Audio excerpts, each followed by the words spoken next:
การเข้าสมาธิครั้งแรกของครูบานะตอนที่ครูบาจะเข้าไปหอดจุดทุงจิตมันสงบครูบานั่งเจริญสมาธิเนี่ยนั่งไปเนี่ยนั่งไปนั่งดึงลมเข้าปล่อยออกดึงลมเข้าไปออก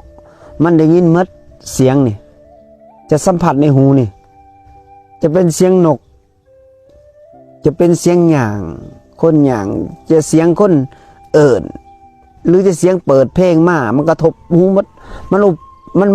นบ่สนใจยังมันเบิ่งสนใจแต่ลมอย่างเดียวเข้าออกเข้าออกเข้าออกอย่างเดียวมันนิ่งนั่งเข้าไปยิ่งมีความสุขยิ่งนั่งยิ่งเบิ่งลมยิ่งมีความสุขมันมวนมันสัมผัสยังมันบ่รำคาญยังเลย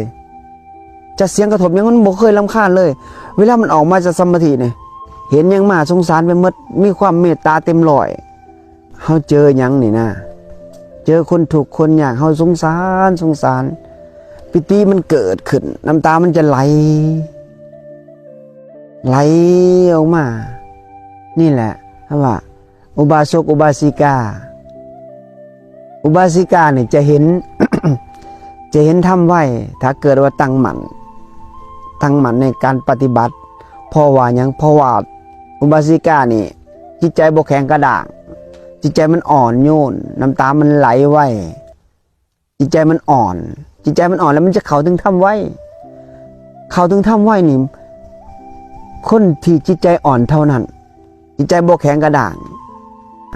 คันไผจิตใจแข็งกระด้างบ่ว่าไผก็แล้วแต่ปฏิบัติธรรมยิ่งปฏิบัติยิ่งบ่เห็นหยังย้อนว่าจิตใจแข็งกระด้างคันผู้ใดจิตใจอ่อนเปิดจิตเปิดใจกว้างให้ไหลเข้าสู่จิตสู่ใจสิ่งที่เป็นกุศลใจมันจะร่วมถ้าเกิดเฮาบ่เปิดใจแล้วมีแต่ไปเพ่งเล็งส่งจิตออกนอกมันก็สิบ่เจอหยัง